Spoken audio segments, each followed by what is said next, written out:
الشیطان الرجیم بسم اللہ الرحمن الرحیم۔ آج ہم سورۃ المائدہ نمبر 6 پارے کا رکوع نمبر 6 اور سورہ مائدہ کا رکوع نمبر 3 جو ہے اس کا مطالعہ کریں گے انشاءاللہ۔ پارے کا یہ جو ہے 6واں رکوع اور سورہ مائدہ کا 3را رکوع۔ اعوذ باللہ من الشیطان الرجیم بسم اللہ الرحمن الرحیم۔ وَلَقَدْ أَخَذَ اللَّهُ مِيثَاقَ بَنِي إِسْرَائِيلَ وَبَعَثْنَا مِنْهُمُ اثْنَيْ عَشَرَ نَقِيبًا وَقَالَ اللَّهُ إِنِّي مَعَكُمْ لَئِنْ أَقَمْتُمُ الصَّلَاةَ وَآتَيْتُمُ الزَّكَاةَ وَآمَنْتُمْ بِرُسُلِي وَعَزَّرْتُمُوهُمْ وَأَقْرَضْتُمُ اللَّهَ قَرْضًا حَسَنًا لَأُكَفِّرَنَّ عَنْكُمْ سَيِّئَاتِكُمْ وَلَأُدْخِلَنَّكُمْ جَنَّاتٍ تَجْرِي مِنْ تحتها الأنهار فمن كفر بعد ذلك منكم فقد ضل سواء السبيل فبما نقضهم ميثاقهم لعناهم وجعلنا قلوبهم قاسية يخرفون الكلمة عن مواضعه ونسوا حظا مما ذكروا به ولا تزال تطلع على خائنة منهم إلا قليلا منهم فاعف عنهم واصفح إن الله يحب المحسنين ومن الذين قالوا إنا نصارى أخذنا ميثاقهم فنسوا حظا مما ذكروا به فأغرينا بينهم العداوة والبغضاء إلى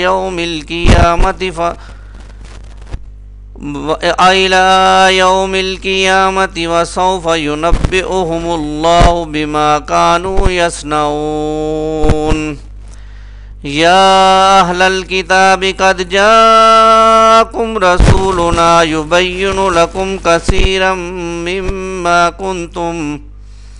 مما كنتم تخفون من الكتاب ويعفو عن كثير قد جاءكم من الله نور وكتاب مبين يهدي به الله من اتبع رضوانه سبل السلام ويخرجهم من الظلمات إلى النور بإذنه ويهديهم إلى صراط مستقيم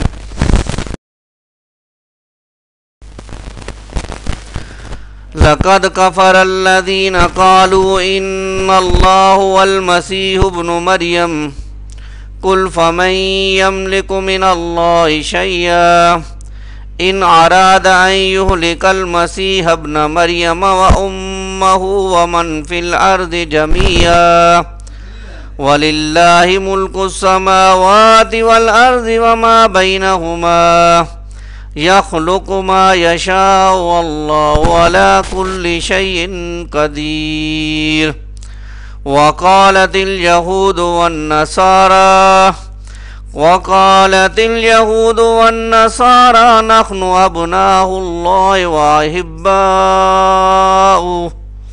قل فلم يعذبكم بذنوبكم بل أنتم بشر ممن خلق يغفر لمن يشاء ويعذب من يشاء ولله ملك السماوات والأرض وما بينهما وإليه المصير يا أهل الكتاب قد جاءكم رسولنا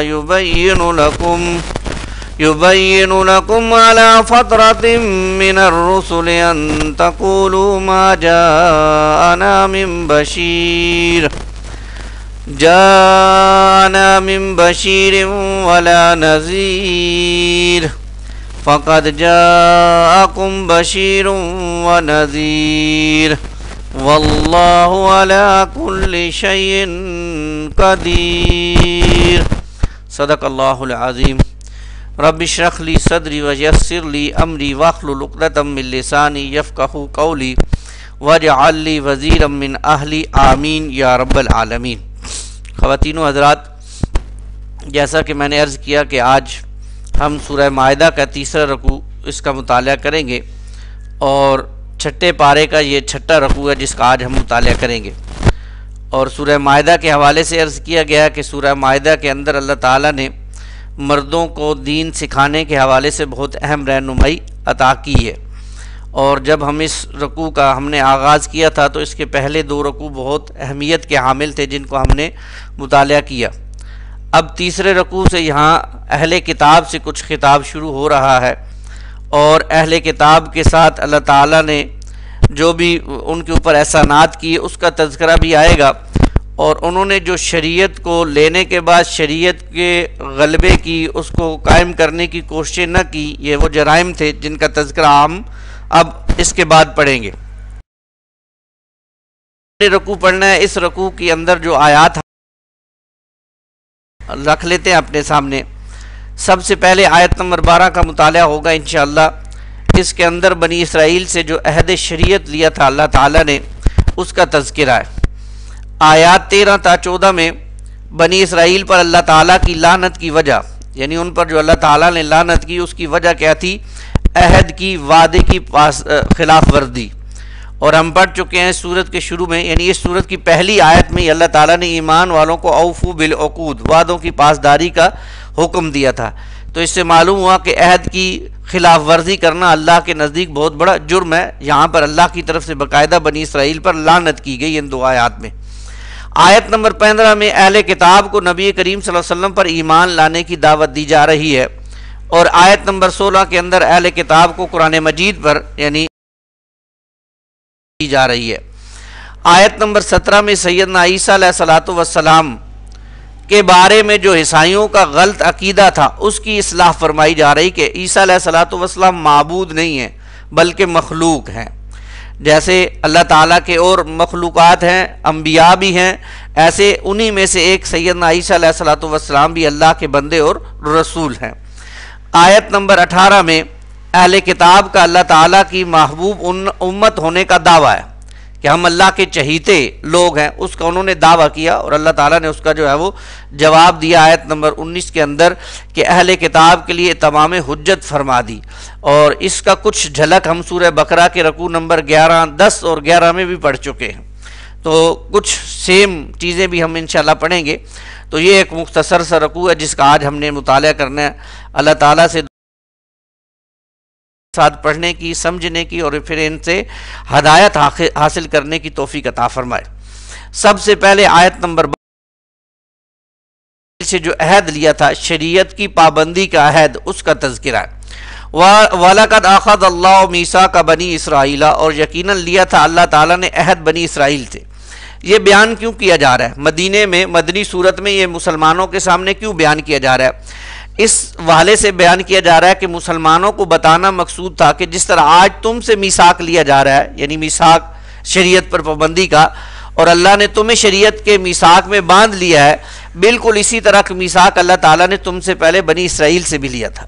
یعنی پہلے سابقہ امت مسلمہ وہ تھی، تو اللہ تعالیٰ نے ان سے بھی شریعت پر پابندی کا عہد لیا تھا۔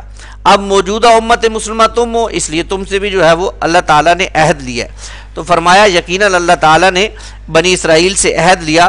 وَبَعَثْنَا مِنْهُمُ اثْنَيْ عَشَرَ نَقِيبًا، اور ہم نے مقرر کی ان میں سے 12 سردار۔ اور آپ کو معلوم ہے کہ یہ ان کے 12 قبائل تھے جن کے 12 بڑے بڑے سردار تھے، اور یہی وہ 12 سردار تھے جن کو پھر موسیٰ علیہ السلام کوہ طور پر بھی لے کر گئے، اور وہاں پر وہ جو پھر اللہ تعالیٰ نے اپنی تجلی دکھا دی تو وہ سارے بے ہوش ہو گئے. یہ سارے وہی تھے. پھر انہی 12 قبائل کی بنیاد پر پھر جو ہے وہ 12 چشمے ان کے لیے اللہ تعالیٰ نے جو ہے وہ علیحدہ علیحدہ چشمے بھی نکالے معجزے کے طور پر. تو انہی کا تذکرہ ہے یہاں پر. تو بنی اسرائیل کے کل 12 قبائل تھے، اس لیے ان کے 12 جو ہے وہ نقیب ہو کر رکھی. اب یہ ہو بہو جھلک ہمیں نبی کریم صلی اللہ علیہ وسلم کی سیرت میں بھی نظر آتی ہے.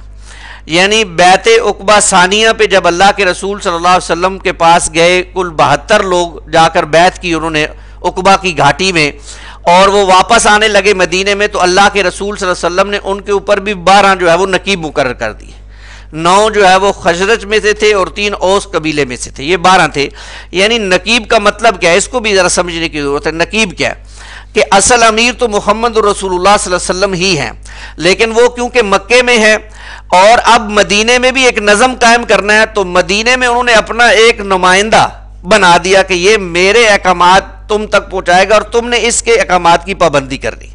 یعنی وہ اصلاً نقیب محمد رسول اللہ صلی اللہ علیہ وسلم کی بحاف پہ تھا وہاں پر. تو اللہ کے رسول صلی اللہ علیہ وسلم نے وہاں پر 12 نقباء مقرر کیے، اور جو ہے وہ ان میں سے 9 خزرج میں سے تھے اور 3 اوس میں سے تھے. اور ہم دیکھتے ہیں کہ پھر یہی لوگ پھر انہوں نے آ کر مدینے میں کام کیا، اور مصعب بن عمیر رضی اللہ تعالیٰ عنہ جو پہلے لائے تھے، پہلی بیعت کے بعد آئے تھے اور پوری محنت کی، گھر گھر قرآن سنایا، اور 72 لوگ جا کر اللہ کے رسول کی جھولی میں ڈالے. پھر ان میں بڑے بڑے قبائل کے سردار تھے جو ایمان لے آئے. اللہ کے رسول صلی اللہ علیہ وسلم نے ان کو پھر نقیب بھی برقرار رکھا. تو یہ باتیں وہی پرانا تذکرہ مسلمانوں کے سامنے کیا جا رہا ہے، اور اصل میں انہیں بتایا جا رہا ہے کہ یہ کوئی نئی بات نہیں ہو رہی، یہ پچھلی امت میں بھی یہ سب ہوتا رہا ہے. وَقَالَ اللَّهُ إِنِّي مَعَكُمْ، اور فرمایا اللہ نے کہ بے شک میں تمہارے ساتھ ہوں. اب یہ بڑے پیارے الفاظ ہیں. کیوں اللہ فرما رہے ہیں کہ جو بھی اللہ کی امت ہوتی ہے، جو بھی اللہ کو ماننے والے ہوتے ہیں، اللہ ان سے محبت کرتے ہیں، اللہ ان کے ساتھ اپنا ایک تعلق رکھتے ہیں. تو اللہ نے فرمایا بے شک میں تمہارے ساتھ ہوں. کیوں؟ تم تو میرے بندے ہو، میری بندگی کرتے ہو. اب اللہ نے ساتھ ہی یہ فرما دیا کہ اللہ کے ساتھ رکھنے والے اعمال کون کون تھے، یعنی کون سے اعمال انسان کرے گا جس کے بنیاد پر اللہ انسان کے ساتھ ہو جائے گا، وہ اعمال بیان کر دیے. لَإِنْ أَقَمْتُمُ الصَّلَاةَ وَآتَيْتُمُ الزَّكَاةَ، اگر تم نماز کو قائم رکھو اور زکوٰۃ ادا کرتے رہو. آگے فرمایا وَآمَنْتُمْ بِرُسُلِي، اور ایمان لاؤ میرے رسولوں پر، یا ایمان لائے میرے رسولوں پر. وَأَزَّرْتُمُوهُمْ، اور ان رسولوں کی تم مدد کرتے رہے. مدد سے مراد یہ نہیں ہے کہ ان کو کوئی مالی مدد کی ضرورت تھی. رسول جتنے بھی آئے دنیا میں اللہ تعالیٰ نے بھیجے، وہ مالی مدد کی کبھی اپیل نہیں کی. مدد کس کام میں؟ یعنی وہ جو رسولوں کو مشن دے کر بھیجا تھا اللہ تعالیٰ نے، اس مشن میں رسولوں کی مدد. تو تم کیا کرو؟ نماز قائم کرو، زکوٰۃ ادا کرو، ایمان لاؤ میرے رسولوں پر، اور ان رسولوں کی تم مدد کرتے رہو. وَأَقْرَضْتُمُ اللَّهَ قَرْضًا حَسَنًا، اور دیتے رہو اللہ کو بہترین قرض، یعنی اللہ کے راستے میں صدقہ خیرات جو ہے وہ کرتے رہو. یہ معاملہ تم کرتے رہو. تو کیا کریں گے اللہ تعالیٰ؟ لَأُكَفِّرَنَّ عَنْكُمْ سَيِّئَاتِكُمْ، تو میں ضرور دور کر دوں گا تم سے تمہارے گناہوں کو. یعنی یہ کام تم کرو گے تو اللہ تمہارے گناہوں کو تم سے دور کر دے گا، تمہاری برائیوں. آپ یوں سمجھیے کہ ایک نسخہ ہے جو جہاں پر اللہ تعالیٰ نے بیان کر دیا میرے اور آپ کے لیے بھی، کہ گناہوں کی بخشش اور جنت میں جانے والے اعمال کون سے ہیں جن پر اللہ تعالیٰ جنت بھی دیتے ہیں اور گناہ بھی بخش دیتے. ان میں سے پہلا تو یہ ہے کہ انسان نماز کو قائم کرے، نماز کی باقاعدگی جو ہے وہ اس کا اہتمام، پھر زکوٰۃ ادا کی جائے، پھر رسولوں پر سچا ایمان، اور آخری رسول محمد رسول اللہ صلی اللہ علیہ وسلم پر گہرا یقین والا ایمان، اور رسولوں کو مشن میں ان کی مدد، اور خاص کر نبی کریم صلی اللہ علیہ وسلم کے مشن میں ان کی مدد کرنا، ان کے ساتھ جو ہے وہ ان کے دین میں ان کا سہارا بننا، اور اللہ کے راستے میں خرچ کرتے رہنا، اپنا مال لگانا. یہ وہ کام ہے جو بنی اسرائیل نے بھی کیے تھے، اور آج سورہ اعراف کی آیت نمبر 157 کی روشنی میں امت مسلمہ کے لیے بھی ہے. وہاں پر کیا تھا؟ جہاں پر اللہ تعالیٰ نے فرمایا، نبی کریم صلی اللہ علیہ وسلم سے تعلق کی بنیادیں بیان کی گئی نا، ایک امتی کا اپنے رسول کے ساتھ تعلق کی بنیاد کیا ہے، تو وہاں پر بھی یہی فرمایا فَالَّذِينَ آمَنُوا بِهِ، پس وہ لوگ جو ہمارے اس رسول صلی اللہ علیہ وسلم پر پختہ یقین والا ایمان لے آئیں گے، وَأَذَّرُوهُ، اور اس کی تعظیم کریں گے، اس کو عزت اور اکرام دیں گے، وَنَصَرُوهُ، اور ان کی مدد کریں گے. یعنی مدد کس کام میں؟ میں نے عرض کیا ان کے مشن میں، ان کے دین میں ان کی مدد کرنا. وَاتَّبَعُوا النُّورَ الَّذِي أُنزِلَ مَعَهُ، اور اس نور کی اتباع کریں گے جو ہم نے ان کے ساتھ اتارا. أُولَٰئِكَ هُمُ الْمُفْلِحُونَ، یہ لوگ ہیں جو اصل کامیاب ہیں. یہ ہیں اصل میں بنیادیں. لیکن ہوتا یہ ہے کہ جب فصل بڑھتا ہے، جب دوریاں بڑھتی ہیں، تو لوگ رسولوں کے مشن سے نظریں اٹھا لیتے ہیں اور جو ہے وہ غلط قسم کی چیزیں پروان چڑھانا شروع کر دیتے ہیں. جیسے ابھی ہم پڑھیں گے بنی اسرائیل نے بھی کیا، اور جو ہے وہ اعمال سے بالکل غفلت ہو رہی ہے، فرائض سے بالکل غفلت ہو رہی ہے. لیکن کیا ہے، امیدیں اور جو ہے وہ خواہشیں بڑی بڑی جو ہے وہ انسان باندھ کے رکھتا ہے. جیسے بنی اسرائیل نے کیا کہ دین کا اور شریعت کا مذاق بھی اڑایا، اور ساتھ ساتھ وہ کہتے تھے ہم اللہ کے چہیتے ہیں، اللہ کے جو ہے وہ پسندیدہ لوگ تو ہم ہی ہیں. آ رہا ہے یہاں پر وَلَأُدْخِلَنَّكُمْ، میں تمہارے گناہوں کو بھی معاف کر دوں گا. وَلَأُدْخِلَنَّكُمْ جَنَّاتٍ تَجْرِي مِن تَحْتِهَا الْأَنْهَارُ، اور میں ضرور تمہیں داخل کروں گا ایسے باغات میں جن کے نیچے نہریں بہتی ہوں گی. فَمَن كَفَرَ بَعْدَ ذَلِكَ مِنكُمْ، پھر جس نے ناشکری کی اس کے بعد تم میں سے، فَقَدْ ضَلَّ سَوَاءَ السَّبِيلِ، تو یقیناً وہ پھٹک گیا سیدھی راستے. یعنی اللہ کی اتنی نعمتیں آنے کے بعد اللہ تعالیٰ کے ساتھ بھی اپنا تعلق مضبوط نہ کر سکا تو اصلاً تو وہ گمراہ. آیات 13 تا 14 اسرائیل پر جو اللہ کی طرف سے لعنت بھیجی گئی، اس کی وجہ عہد کی خلاف ورزی، وعدے کی پاسداری نہ کرنا، اس کا ذکر اب کیا جا رہا. فَبِمَا نَقْضِهِم مِّيثَاقَهُمْ لَعَنَّاهُمْ، پس ان کے اپنے اس عہد کو توڑنے کے باعث ہم نے ان پر لعنت فرمائی. عہد کیا کیا تھا کہ ہم شریعت کی پابندی کریں گے، رسولوں کی مدد کریں گے، رسولوں کے ساتھ تعاون کریں گے. لیکن کیا پھر اس عہد کو توڑ دیا، نہ شریعت کی پابندی کی اور نہ رسولوں کے ساتھ تعاون کیا. یہ بنی اسرائیل کی تاریخ بڑی پڑی ہے. وَجَعَلْنَا قُلُوبَهُمْ قَاسِيَةً، تو ہم نے کر دیے ان کے دلوں کو سخت، ان کا دل ہم نے سخت بنا دیا. یہ ویسے ہی الفاظ ہیں جیسے ہم سورہ بقرہ میں پڑھ چکے، آیت نمبر 74 میں. ثم قست قلوبکم من بعد ذلک فہی کالحجارۃ او اشد قسوہ، جب انہوں نے کہا تھا کہ ہمارے دل تو سخت ہو گئے ہیں اس کے بعد، تو اللہ نے فرمایا پھر تمہارے دل تو بہت سخت ہو گئے ہیں اس کے بعد، پتھروں کی طرح، بلکہ پتھروں سے بھی زیادہ سخت. یہاں بھی وہی بات دہرائی جا رہی، وَجَعَلْنَا قُلُوبَهُمْ قَاسِيَةً، کہ ہم نے کر دیا ان کے دلوں کو سخت.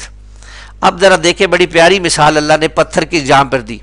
یعنی پتھر بھی ایسے ہوتے ہیں، کئی وہاں پر ہم نے پتھر تھا نا، کئی پتھر ایسے ہوتے ہیں جن سے پھر نہریں پھوٹ پڑتی ہیں. یعنی وہ بھی گھس کر چل کے جب ان کے اندر اللہ تعالیٰ کا خوف پیدا ہوتا ہے تو وہ پھٹ پڑتے ہیں اور اس سے نہریں برآمد ہوتی ہے. لیکن انسان کا دل جب اس کے اندر اللہ کے ساتھ بغاوت کا پروان چڑھتا ہے مادہ، تو پھر ایک وقت آتا ہے تو اس کا دل پتھر سے بھی زیادہ سخت ہو جاتا ہے. تو فرمایا جا رہا کہ ہم نے ان کے دل کیوں سخت کیے. نمبر 1 یہ کہ انہوں نے اس عہد کی پاسداری نہیں کی جس عہد کو انہوں نے اللہ کے ساتھ کیا تھا. آج ہمیں بھی سوچنے کی ضرورت ہے، اللہ ہمیں سوچنے کی توفیق عطا فرمائے. یخرفون الکلم عن مواضعہ، وہ بدلتے تھے بات کو اس کو محل مقام سے، الفاظ کی جگہ بدل دیتے تھے. کیسے؟ کیا کہتے تھے؟ جیسے انہیں حکم دیا جاتا تھا کہ اطعنا کہو، ہم نے اطاعت کی، تو وہ کہتے تھے عصینا، ہم نے نہیں مانا، یا ہم انکار کرتے ہیں. یا پھر انہیں کہا جاتا تھا رائنا کہو، ہم سے رعایت کیجئے، تو وہ اس کو کھینچ کر پڑھتے تھے رائنا، یعنی اے ہمارے چرواہے. تو کیا کرتے تھے؟ بات کو کھینچ کر اس کی اصل مفہوم سے ہٹا دیتے تھے. اور آپ کو معلوم ہے عربی زبان میں ذرا سی زبر زیر پیش کو کھینچ لیا جائے تو لفظ کہیں کا کہیں پہنچ جاتا ہے اور اس کے معنی مفہوم میں بدلی ہو جاتا ہے. وَنَسُوا حَظًّا مِّمَّا ذُكِّرُوا بِهِ، انہوں نے بھلا دیا ایک حصہ اس میں سے انہیں نصیحت کی گئی تھی جس میں، یعنی تورات اور انجیل جو کتابیں تھی اللہ کی ان کے پاس، انہوں نے ان کے احکامات کے اکثر حصے کو تو بھلا دیا. اس لیے تو اب وہ یہ بدماشیاں کرتے تھے، شریعت کے اندر منمانی باتیں کیا. معاملہ کچھ آج ہمارا بھی ہے. یعنی آج ہمارے ہاں کیا ہے، قرآن مجید موجود ہے، قرآن مجید کے ساتھ نبی کریم صلی اللہ علیہ وسلم کی عملی سیرت موجود ہے، احادیث مبارکہ موجود ہیں، لیکن پھر بھی شریعت پر عمل نہ کرنا ہو تو کتنے بہانے ہیں آج ہمارے پاس، کتنی جو ہے وہ باتیں ہماری زبان سے نکل جاتی ہیں. اس کی وجہ کیا ہے؟ اس کی وجہ یہی ہے کہ آج ہم شریعت کی طرف آنا نہیں چاہتے، شریعت کے طرف لپکنا نہیں چاہتے. نہیں تو شریعت اتنی آسان اللہ نے میرے اور آپ کے لیے بنائی. اللہ کو معلوم تھا کہ انسان کے اندر کتنی کیپیسٹی ہے اور کتنا بار اٹھا سکتا ہے. اس لیے بہت آسان بنائی، لیکن آج ہم نے اپنے کرتوتوں کی وجہ سے یعنی شریعت پر عمل نہ کر کے اس کو اتنا مشکل بنا دیا کہ آج شریعت کا ایک عام کام کرتے ہوئے بھی ہمیں بڑی جو ہے وہ عجیب سا لگتا ہے۔ مثال کے طور پر پردہ کرنا آج سے جو ہے وہ 100 سال پہلے کوئی مشکل عمل نہیں تھا، پردے کا رواج تھا اور لوگ گھروں کے اندر زنان خانہ علیحدہ ہوتا تھا، مردان خانہ علیحدہ ہوتا تھا، بہترین پردہ ہوا کرتا تھا اور معلوم ہوتا تھا کہ جی عورتوں سے بات بھی کی جا رہی ہے تو بڑی جو ہے وہ سلجھ کر جو ہے وہ بات کی جا رہی ہے، لیکن آج اس زمانے میں تو معلوم ہوتا ہے اس طرح کے لوگ ہی بہت کم رہ گئے۔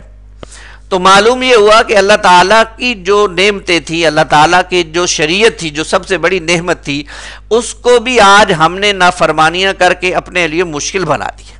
تو آج ہمارے اندر کوئی خاتون بیچاری پردہ کر لے تو اس کو کیسے کیسے الفاظ سننے پڑتے ہیں اور جو ہے وہ طرح طرح کی باتیں سننی پڑتے ہیں، کوئی نوجوان داڑھی رکھ لے تو اس کو داڑھی کے حوالے سے کیسی کیسی باتیں سننی پڑتی ہیں۔ تو یہ اصل بات ہے۔